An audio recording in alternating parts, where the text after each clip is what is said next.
भगवान ने भी नहीं जान जन्म दिया कब मर के जे मेरे पास आए गए।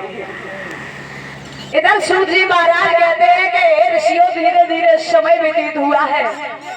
आज उसी समय परीक्षित जी कहने लगे कलयुग ऐसा करो हम तुम्हें मारेंगे तो नहीं, लेकिन थोड़ी गाय बैल ब्राह्मण पर थोड़ी दया बनाए रखो।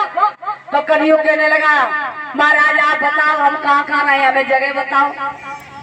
तो परीक्षित जी कहने लगे, तो परीक्षित जी से आज कलयुग बोला महाराज बताओ। तो परीक्षित जी बोले सुनो कलयुग, जिस घर में मांस खाया जाता हो आप बाहर हो, जिस घर में दारू पी जाती है आप बाहर हो, जिस घर में नारियों का सम्मान नहीं किया जाता है आप उस घर में रहो, जिस घर में साफ सफाई नहीं होती आप उस घर में रहो, जिस घर में राम का प्रभु का भजन नहीं होता है आप उस घर में रहो, जिस घर में बड़े बूढ़ों का सम्मान नहीं होता है आप उस घर में रहो, और जहाँ पैसियां आती जाती हैं आप बाहर हो, जहाँ झूठी गप्पे लगाई जाती हैं आप बाहर हो।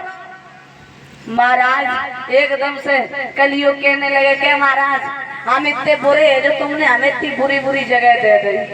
तो एकदम से परीक्षित जी कहने लगे जा तुम कंचन में वास करो, कंचन में तुम सोने में वास करो, सोने में। महाराज सोने को मुकुट था परीक्षित जी महाराज के शीश में, कलयुग ने छलांग लगाई और वह मुकुट में समाये गए। ध्यान रखना महाराज उसी दिन से कानून बन गई मेरे दादा, उसी दिन से कानून बन गई कि सोने में कलयुग को वास है। तो कछु कथावाचक कहते हैं कि महाराज सोना नहीं पहनना चाहिए, सोने में कलयुग का वास होता है, हमारे बड़े विद्वान लोग कहते हैं।